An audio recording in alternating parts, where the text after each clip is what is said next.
आज नेक्स्ट है अपने को definition 16 that's isomorphic vector spaces है। ਹੁਣ ਆਈਸੋਮੋਰਫਿਕ ਵੈਕਟਰ ਸਪੇਸਿਸ ਦਾ ਕੀ ਮਤਲਬ ਹੈ? ਆਈਸੋਮੋਰਫਿਕ ਵੈਕਟਰ ਕਹਿੰਦੇ ਕੋਈ ਵੀ ਦੋ ਵੈਕਟਰ ਸਪੇਸ ਲੈ ਲਓ। ਆਪਾਂ ਵੈਕਟਰ ਸਪੇਸ ਲੈ ਲਈ ਇੱਕ V ਤੇ ਇੱਕ W।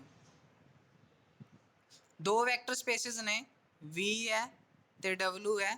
ਓਵਰ ਦਾ ਫੀਲਡ F ਆਪਣੇ ਕੋ ਕੋਈ ਵੀ ਹੋ ਸਕਦਾ, ਰੀਅਲ ਨੰਬਰ, ਰੈਸ਼ਨਲ ਨੰਬਰ ਔਰ ਕੰਪਲੈਕਸ ਨੰਬਰ। ਸੇਮ ਫੀਲਡ ਹੈ ਦੋਨਾਂ ਦੀ। ਉਹਨਾਂ ਨੂੰ ਆਈਸੋਮੋਰਫਿਕ ਕਦੋਂ ਕਹਾਂਗੇ? If and only if.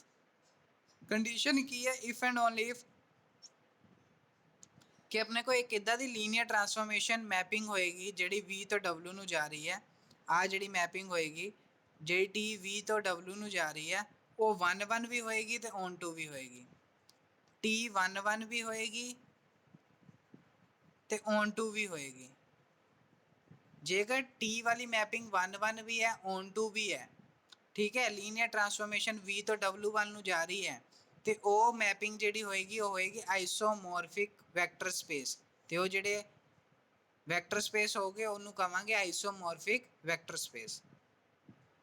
Notation है कहते कि अगर V is similar to isomorphic, हुण देखो ये इक्वल तो सिमिलर दोनों का साइन है तो इन्हों आप आइसोमॉर्फिक टू W कहांगे। वो सानू की प्रूफ करना पएगा? एक मैपिंग लवांगे तो उन्होंने 1-1 तो on2 प्रूफ करना पएगा।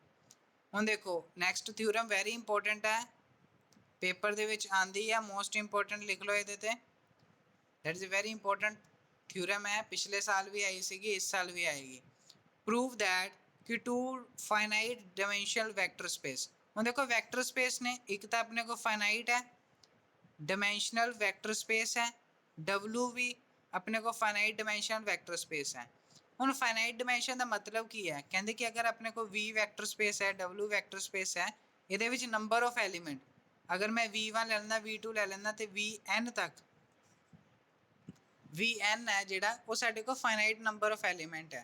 मतलब ये काउंटेबल नंबर ऑफ एलीमेंट्स ने V वैक्टर स्पेस दे विच।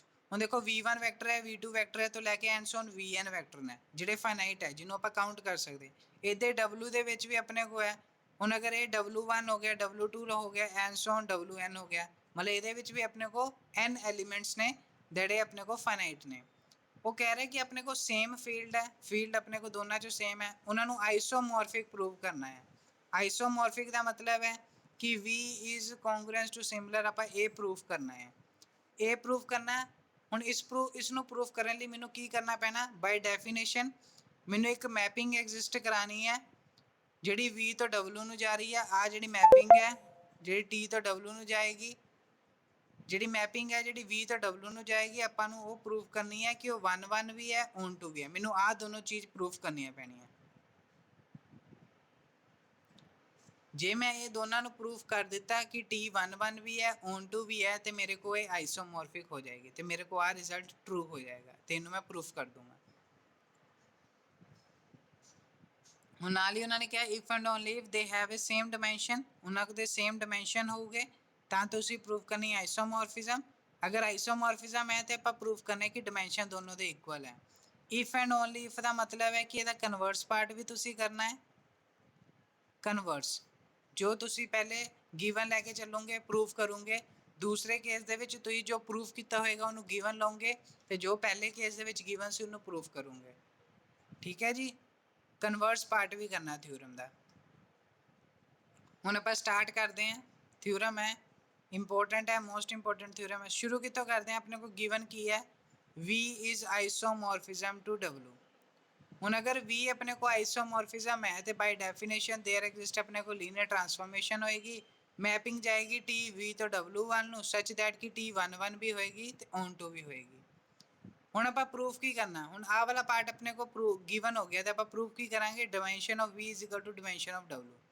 ਹੁਣ ਆਪਣੇ ਕੋ ਦੋਨੋਂ ਡਾਈਮੈਂਸ਼ਨ ਇਕੁਅਲ ਪ੍ਰੂਫ ਕਰਨੀ ਹੈ।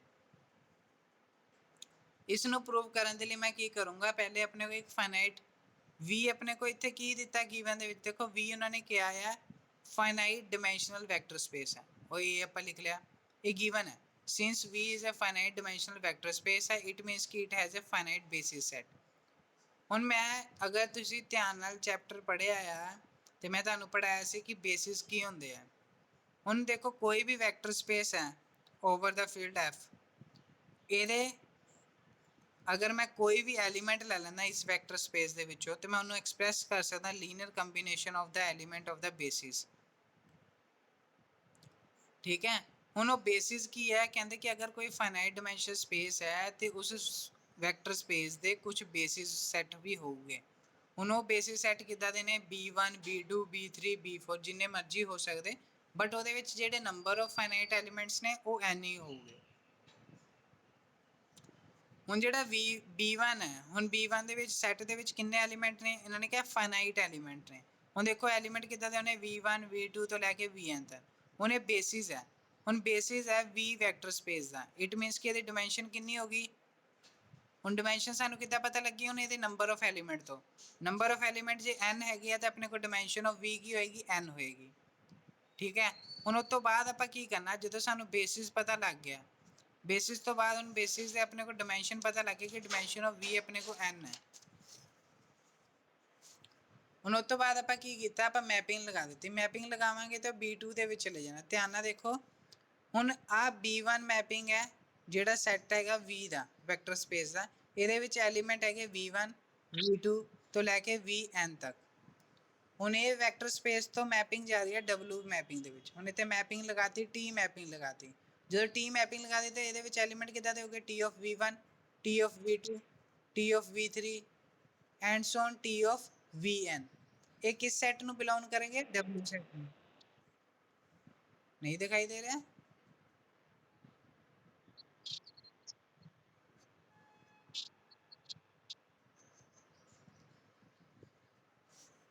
ਹੁਣ ਦੇਖੋ ਇਹਦੇ ਵਿੱਚ ਕੀ ਕਹਿ ਰਿਹਾ ਕਿ ਆਪਣੇ ਕੋ b2 ਦੇ ਵਿੱਚ ਜਦੋਂ ਆਪਾਂ b2 b1 is a subset of vector space, ਤੇ ਜਿਹੜੇ b1 ਦੇ ਐਲੀਮੈਂਟ ਹੋਊਗੇ ਉਹੀ ਵੈਕਟਰ ਸਪੇਸ ਦੇ ਐਲੀਮੈਂਟ ਹੋਊਗੇ, ਤੇ v1 v2 ਤੋਂ ਲੈ ਕੇ vn ਆਪਣੇ ਕੋ ਵੈਕਟਰ ਸਪੇਸ ਦੇ ਐਲੀਮੈਂਟ ਹੈ।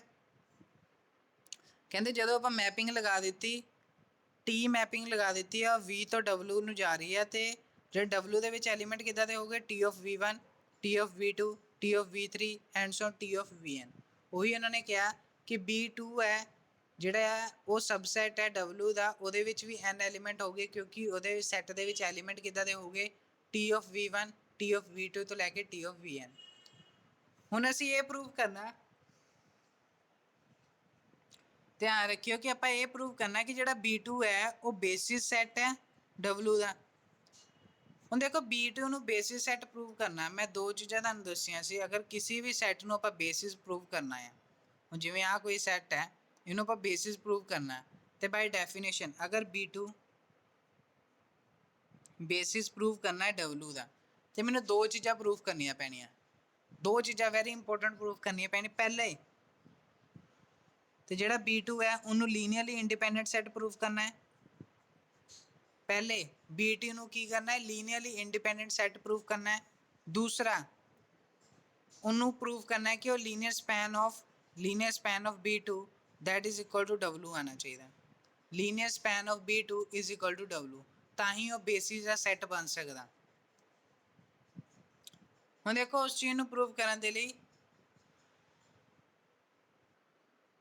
ਹੁਣ ਅੱਗੇ ਕੀ ਕਹਿ ਰਹਾ, ਹੁਣ ਦੇਖੋ ਆਪਾਂ ਨੂੰ ਦੋ ਚੀਜ਼ਾਂ ਪ੍ਰੂਵ ਕਰਨੀਆਂ। ਅਗਰ ਕਿਸੇ ਵੀ ਸੈੱਟ ਨੂੰ ਬੇਸਿਸ ਪ੍ਰੂਵ ਕਰਨਾ ਤੇ ਪਹਿਲੇ ਉਹ ਸੈੱਟ ਲੀਨੀਅਰਲੀ ਇੰਡੀਪੈਂਡੈਂਟ ਹੋਣਾ ਚਾਹੀਦਾ, ਔਰ ਉਹਦਾ ਲੀਨੀਅਰ ਸਪੈਨ ਕਰਾਂਗੇ ਉਹ ਸੈੱਟ ਦੇ w ਦੇ ਬਰਾਬਰ ਹੋਊਗਾ।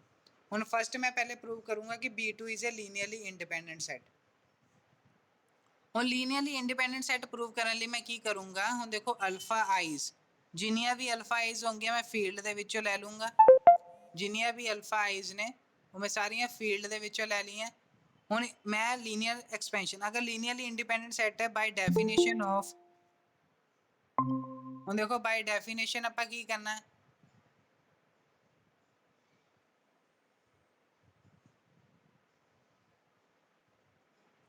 ਬਾਈ ਡੈਫੀਨੇਸ਼ਨ ਮੈਂ ਕੀ ਪ੍ਰੂਵ ਕੀਤਾ ਸੀ ਆ ਕਿ ਜਦੋਂ ਮੈਂ ਲੀਨੀਅਰਲੀ ਇੰਡੀਪੈਂਡੈਂਟ ਦੀ ਡੈਫੀਨੇਸ਼ਨ ਲਗਾਈ ਸੀ ਉਸ 'ਚ ਮੈਂ ਕੀ ਕਹੀ, alpha 1 v1 plus alpha 2 v2 plus and so on alpha n vn equal to 0 equal to 0। ਮੈਂ ਉਹੀ ਚੀਜ਼ ਲਗਾਈ ਆ। ਹੁਣ ਅਲਫਾ v1 ਤੇ v2 ਤੇ vn ਇਹ ਸੈੱਟ ਸੀਗੇ ਆਪਣੇ ਕੋ vn, ਇਹ ਬਿਲੋਂਗ ਕਰਦੇ ਸੀਗੇ ਆਪਣੇ ਕੋ ਵੈਕਟਰ ਸਪੇਸ v ਨੂੰ। ਬਟ ਹੁਣ ਸਾਡੇ ਕੋ ਕਿਹੜਾ ਸੈੱਟ ਦੀ ਗੱਲ ਕਰ ਰਿਹਾ, w ਸੈੱਟ ਦੇ, ਤੇ w ਸੈੱਟ ਦੇ ਵਿੱਚ ਕਿੱਦਾਂ ਦੇ ਐਲੀਮੈਂਟ ਆ, t of v1 t of v2 ਤੋਂ ਲੈ ਕੇ t of vn। It means ਕਿ ਮੈਂ ਉਹੀ ਲੈ ਲਿਆ ਕਿ alpha 1 T of V1 plus alpha 2 T of V2 plus and so on alpha and T of Vn is equal to 0। ਹੁਣ equal to 0 ਕਰ ਦਿੱਤਾ ਹੈ, ਇਟ ਮੀਨਸ ਹੁਣ ਅਲਫਾ ਇਹਦੇ ਅੰਦਰ ਲੈ ਗਿਆ ਕਿਉਂਕਿ ਟੀ ਮੈਪਿੰਗ ਹੈ, ਉਹ ਬਾਹਰ ਆ ਜਾਏਗੀ ਅਲਫਾ 1 V1 ਪਲੱਸ ਟੀ ਬਾਹਰ ਆ ਗਿਆ ਅਲਫਾ 2 V2 ਪਲੱਸ ਟੀ ਬਾਹਰ ਆ ਗਿਆ ਅਲਫਾ ਐਨ Vn।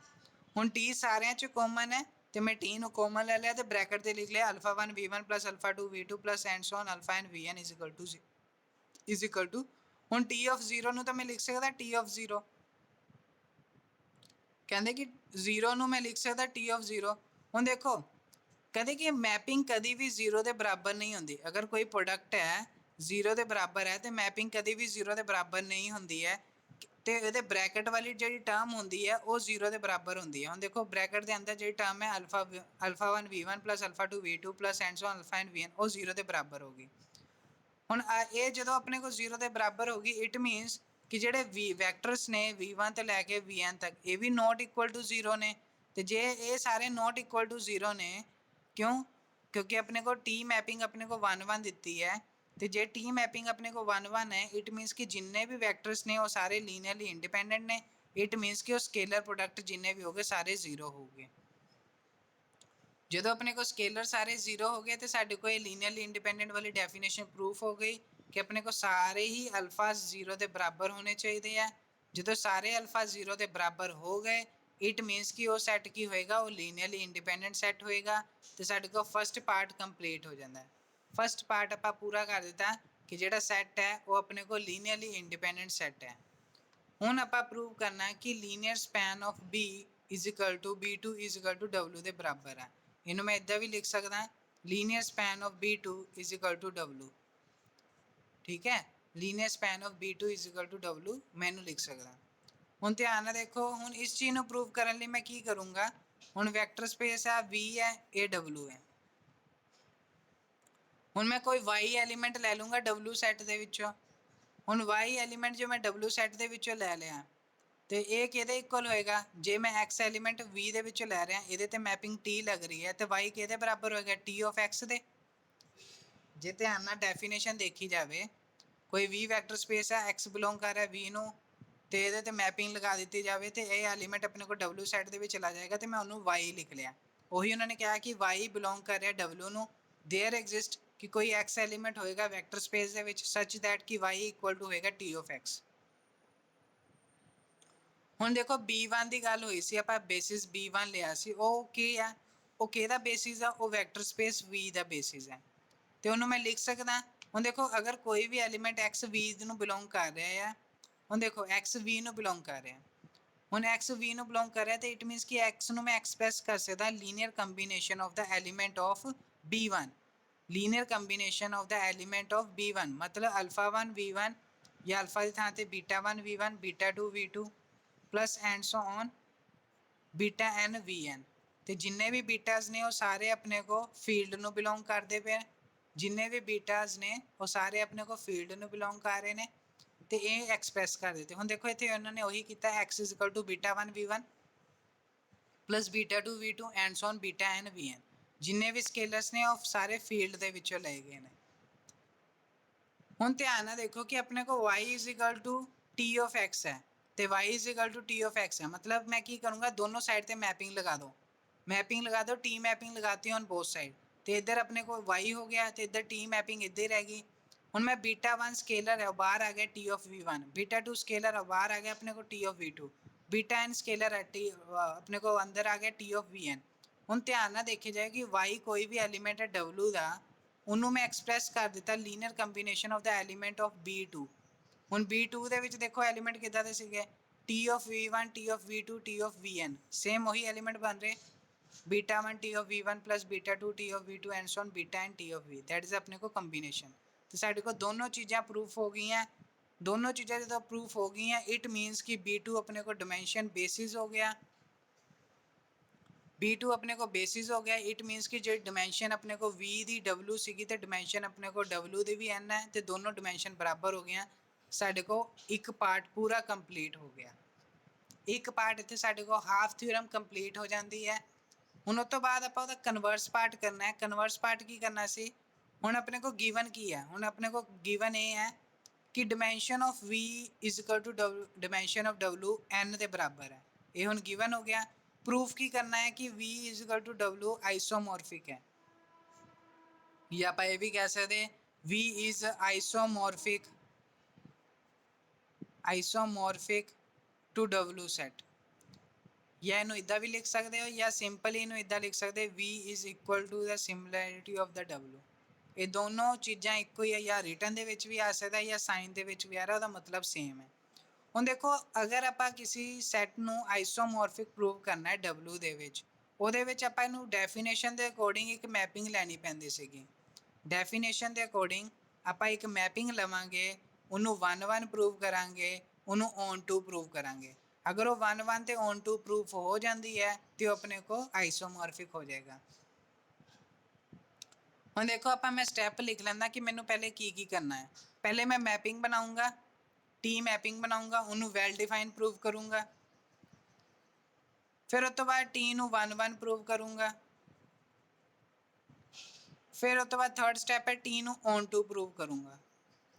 ਜਦੋਂ ਮੈਂ ਤਿੰਨੋਂ ਸਟੈਪ ਆਪਣੇ ਕੋ ਪ੍ਰੂਵ ਕਰ ਦੂੰਗਾ ਤੇ ਮੇਰੇ ਕੋ ਥਿਊਰਮ ਕੰਪਲੀਟ ਹੋ ਜਾਏਗੀ। ਹੁਣ ਧਿਆਨ ਨਾਲ ਦੇਖੋ ਗਿਵਨ ਕੀ ਹੈ, ਗਿਵਨ ਹੈ ਕਿ ਡਾਇਮੈਂਸ਼ਨ ਆਫ V ਤੇ ਡਾਇਮੈਂਸ਼ਨ ਆਫ W n ਦੇ ਬਰਾਬਰ ਨੇ।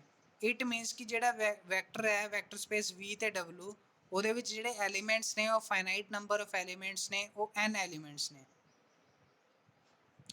ਹੁਣ B1 ਆਪਣੇ ਕੋ ਬੇਸਿਸ ਹੈ, ਉਹਦੇ ਵਿੱਚ ਫਾਈਨਾਈਟ ਨੰਬਰ ਆਫ ਐਲੀਮੈਂਟਸ ਨੇ। ਹੁਣ B1 ਕਿਹਦਾ ਸੈੱਟ ਹੈ? ਹੁਣ B1 ਆਪਣੇ ਕੋ ਵੈਕਟਰ ਸਪੇਸ ਹੈ। ਹੁਣ ਦੇਖੋ ਇਹ ਬੇਸਿਸ ਕਿਹਦਾ ਆ? ਬੇਸਿਸ ਹੈਗਾ V ਦਾ, ਤੇ ਆ ਕਿਹਦਾ ਬੇਸਿਸ ਹੈ? W ਦਾ।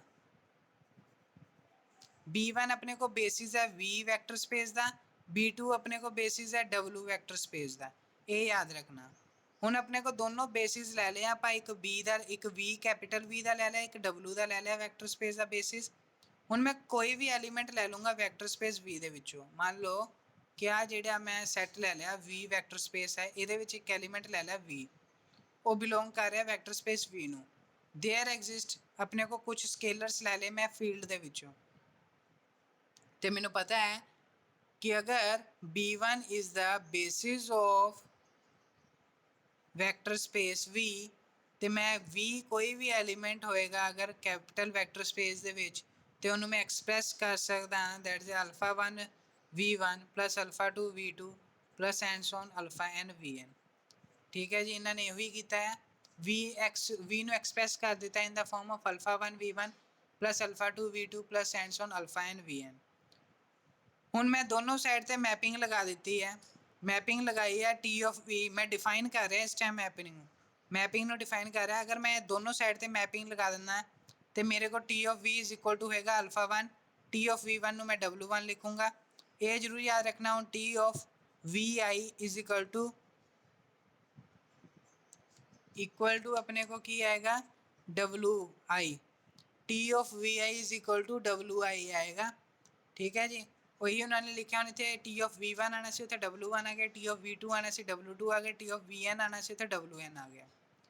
ਹੁਣ ਉਸ ਤੋਂ ਬਾਅਦ ਹੈ ਆਪਾਂ ਕੀ ਪ੍ਰੂਫ ਕਰਨਾ ਹੈ। ਪਹਿਲਾਂ ਆਪਾਂ ਪ੍ਰੂਫ ਕਰਨਾ ਹੈ T ਆਪਣੇ ਕੋ ਵੈਲ ਡਿਫਾਈਨ ਹੈ। ਆਪਾਂ ਫਸਟ ਪਾਰਟ ਕੰਪਲੀਟ ਪਹਿਲੇ ਪ੍ਰੂਫ ਕਰਾਂਗੇ।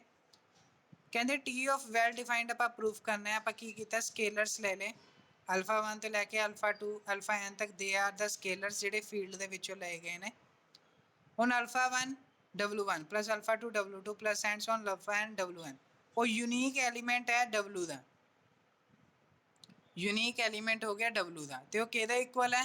T of V the equal ਹੈ। ਤੇ ਮੈਂ ਲਿਖ ਦਿੱਤਾ ਕਿ ਜਿਹੜਾ T of V ਹੈ ਉਹ ਯੂਨੀਕ ਐਲੀਮੈਂਟ ਹੈ W ਦਾ ਫॉर ਅ ਗਿਵਨ V ਦੇ ਵਿੱਚ W। ਉਹ ਇਹੀ ਕਹਿ ਰਿਹਾ ਕਿ ਕੋਈ ਵੈਕਟਰ ਸਪੇਸ ਹੈ V, ਇਹ ਕੋਈ ਵੈਕਟਰ ਸਪੇਸ ਹੈ W। ਠੀਕ ਹੈ, ਅਗਰ ਆਪਾਂ ਕੋਈ V ਐਲੀਮੈਂਟ ਲੈ ਲੈਂਦੇ ਵੈਕਟਰ ਸਪੇਸ ਦੇ ਵਿੱਚ, ਉਹਦੇ ਵਿੱਚ ਮੈਪਿੰਗ ਲਗਾ ਦਿੰਦੇ T, ਤੇ ਇਹਦੇ ਵਿੱਚ ਜਿਹੜਾ ਐਲੀਮੈਂਟ ਹੋਏਗਾ ਉਹ ਕਿੱਦਾਂ ਦਾ ਹੋਏਗਾ? T of V ਵਰਗਾ। ਤੇ ਉਹੀ ਕਹਿ ਰਿਹਾ ਕਿ ਜਿਹੜਾ T of V ਵਾਲਾ ਐਲੀਮੈਂਟ ਹੈ ਉਹ ਯੂਨੀਕ ਐਲੀਮੈਂਟ ਹੈ ਕਿ ਇਹਦਾ ਸੈੱਟ ਦਾ W ਸੈੱਟ ਦਾ। ਇਹੀ ਉਹਨਾਂ ਨੇ ਕਿਹਾ ਹੈ ਕਿ T of V ਆਪਣੇ ਕੋਲ ਯੂਨੀਕ ਐਲੀਮੈਂਟ ਹੈ ਕਿਹੜੇ ਸੈੱਟ ਦਾ? W ਸੈੱਟ ਦਾ। ਕਦੋਂ? ਜਦੋਂ ਕੋਈ V ਐਲੀਮੈਂਟ ਕਿਹਦਾ ਸੈੱਟ ਹੋਏਗਾ? ਕੰਪਲੀਟ ਕੈਪੀਟਲ ਵੈਕਟਰ ਸਪੇਸ ਦਾ। ਤੇ ਜਦੋਂ ਇਹ ਪ੍ਰੂਫ ਹੋ ਗਿਆ, ਇਟ ਮੀਨਸ ਕਿ ਸਾਡੇ ਕੋਲ T ਵੈਲ ਡਿਫਾਈਨਡ ਪ੍ਰੂਫ ਹੋ ਗਈ। ਹੁਣ ਜਦੋਂ T ਵੈਲ ਡਿਫਾਈਨਡ ਪ੍ਰੂਫ ਹੋ ਜਾਏਗੀ, ਜਿਵੇਂ ਇਹਦੇ ਵਿੱਚ T ਵੈਲ ਡਿਫਾਈਨਡ ਪ੍ਰੂਫ ਹੋ ਗਈ, ਨੈਕਸਟ ਸਟੈਪ ਸੀਗਾ ਕਿ ਆਪਾਂ ਪ੍ਰੂਫ ਕਰਨਾ ਹੈ कि ਜਿਹੜੇ t है वो लीनियरली अपने को ट्रांसफॉर्मेशन है। अगर लीनियरली ट्रांसफॉर्मेशन LT का मतलब है लीनियर ट्रांसफॉर्मेशन आप प्रूव करनी है। ਹੁਣ देखो लीनियर ट्रांसफॉर्मेशन प्रूव करना मैं ਤੁਹਾਨੂੰ ਦੱਸਿਆ ਹੋਇਆ ਪਿਛਲੇ ਲੈਕਚਰ ਦੇ ਵਿੱਚ।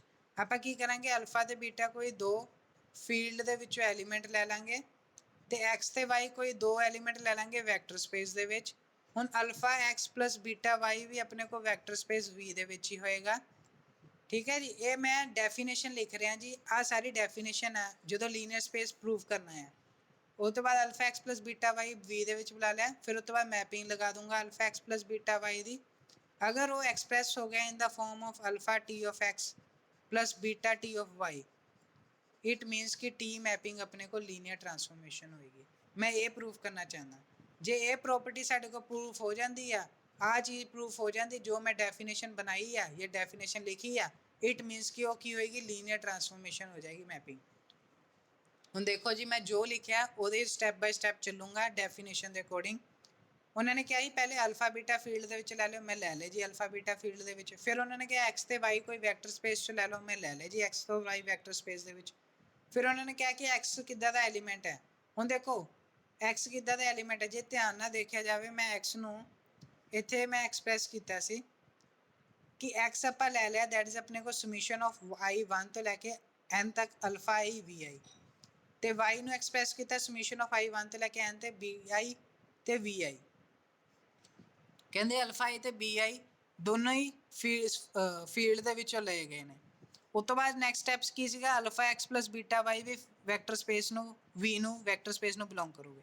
ਹੁਣ ਦੇਖੋ ਅਲਫਾ x ਪਲਸ ਬੀਟਾ y ਕੀ ਹੋਊਗਾ, ਦੈਟ ਇਜ਼ ਸਮੀਸ਼ਨ ਆਫ i ਤੋਂ ਲੈ ਕੇ n ਤੱਕ ਅਲਫਾ ਮਲਟੀਪਲਾਈ ਹੋ ਗਿਆ ai ਦੇ ਨਾਲ ਪਲਸ ਬੀਟਾ ਮਲਟੀਪਲਾਈ ਹੋ ਗਿਆ bi ਦੇ ਨਾਲ, ਤੇ vi ਦੋਨਾਂ ਚ ਕਾਮਨ ਹੈ ਤੇ ਕਿਹਨੂੰ ਬਿਲੋਂਗ ਕਰ ਗਿਆ, ਕੈਪੀਟਲ ਵੈਕਟਰ ਸਪੇਸ ਨੂੰ। ਹੁਣ ਇਹ ਕੈਪੀਟਲ ਵੈਕਟਰ ਸਪੇਸ ਨੂੰ ਪ੍ਰੂਵ ਕਰਨਾ ਹੀ ਇੱਥੇ ਇੰਨਾ ਤੱਕ ਹੋ ਗਿਆ। ਉਸ ਤੋਂ ਬਾਅਦ ਆਪਾਂ ਕੀ ਕਿਹਾ, ਮੈਪਿੰਗ ਲੈਣੀ ਹੈ, ਮੈਪਿੰਗ ਲੈ ਲਈ ਜੀ, ਟੀ ਮੈਪਿੰਗ ਲੈ ਲਈ। ਹੁਣ ਸੋਲਵ ਕਰੂੰਗੇ, ਟੀ ਮੈਪਿੰਗ ਆ ਗਈ, ਸਮੀਸ਼ਨ ਬਾਹਰ ਆ ਗਿਆ, ਅਲਫਾ ai ਪਲਸ ਬੀਟਾ bi ਇਹ ਕੌਨਸਟੈਂਟ ਨੇ, ਇਹਨਾਂ ਤੇ ਮੈਪਿੰਗ ਨਹੀਂ ਲੱਗਣੀ, ਆਪਣੇ ਕੋਲ ਸਿੱਧਾ ਟੀ ਆਫ vi ਹੋ ਜਾਣਾ। ਹੁਣ ਟੀ ਆਫ vi ਕਿਹਦੇ ਇਕੁਅਲ ਸੀ, ਮੈਂ ਹਾਲੇ ਦੱਸਿਆ ਟੀ ਆਫ vi wi ਦੇ ਇਕੁਅਲ ਹੈ, ਤੇ ਮੈਂ ਇੱਥੇ wi ਲਿਖ ਲਿਆ। ਟੀ ਆਫ vi ਆਪਣੇ ਕੋਲ ਇਹਦੇ ਇਕੁਅਲ ਹੈ wi ਦੇ, ਤੇ ਮੈਂ ਇੱਥੇ wi ਲਿਖ ਲਿਆ। ਹੁਣ ਮੈਂ ਸੈਪਰੇਟ ਕਰ ਦੇਣਾ, ਹੁਣ wi ਇਹਦੇ ਨਾਲ ਵੀ ਮਲਟੀਪਲਾਈ ਹੋਣਾ, wi ਇਹਦੇ ਨਾਲ ਵੀ ਮਲਟੀਪਲਾਈ ਹੋਣਾ, ਤੇ ਸਮੀਸ਼ਨ ਆ ਗਿਆ i1 ਤੋਂ ਲੈ ਕੇ n ਤੱਕ ਅਲਫਾ ai wi ਪਲਸ ਬੀਟਾ ai wi। ਹੁਣ ਆਪਣੇ ਕੋਲ ਅਲਫਾ ਕੌਨਸਟੈਂਟ ਸੀ ਬਾਹਰ ਆ ਗਿਆ, ਬੀਟਾ ਕੌਨਸਟੈਂਟ ਸੀ ਬਾਹਰ ਆ ਗਿਆ, ਤੇ ਸਮੀਸ਼ਨ ਦੇ ਅੰਦਰ ਹੁਣ wi ਇੱਦਾਂ ਹੀ ਰਹਿਣਾ। ਹੁਣ ਮੈਂ wi ਨੂੰ ਜਾਂ ਇੱਦਾਂ ਵੀ ਲਿਖ ਸਕਦਾ T of summation of ai vi, ਜਦੋਂ ਮੈਪਿੰਗ ਕਰੂੰਗਾ ਤਾਂ ਮੇਰੇ ਕੋਲ ਸੇਮ ਇਹੀ ਵਾਲਾ ਸਟੈਪ ਬਣੇਗਾ, ਤੇ ਇਹਨੂੰ ਮੈਂ ਫਿਰ ਅੱਗੇ ਕੋ T of mapping summation of bi vi ਲਿਖ ਦਿੱਤਾ, ਟੀ ਮੈਪਿੰਗ ਬਾਹਰ ਆ ਗਿਆ, ਤੇ ਆਪਣੇ ਕੋਲ ਬਣ ਗਿਆ ਅਲਫਾ tx ਪਲਸ ਬੀਟਾ ty। ਦੇਖੋ ਜੀ ਇੱਥੇ ਵੀ ਆਪਾਂ ਇਹੀ ਲਿਖਿਆ ਹੀ ਅਲਫਾ tx ਪਲਸ ਬੀਟਾ ty।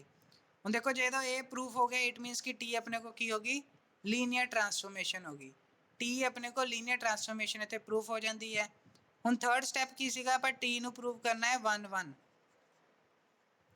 ਹੁਣ ਮੈਂ ਡੈਫੀਨੇਸ਼ਨ ਲਿਖ ਰਿਹਾ ਟੀ ਦੀ 1 1 ਪ੍ਰੂਵ ਕਰਨ ਲਈ। ਅਗਰ ਟੀ ਨੂੰ 1 1 ਪ੍ਰੂਵ ਕਰਨਾ ਤੇ ਮੈਂ ਕੀ ਕਰੂੰਗਾ, ਪਹਿਲੇ ਮੈਂ ਗਿਵਨ ਲੈ ਕੇ ਚੱਲੂੰਗਾ ਕਿ ਕੋਈ ਦੋ ਐਲੀਮੈਂਟ ਨੇ x1 ਤੇ x2,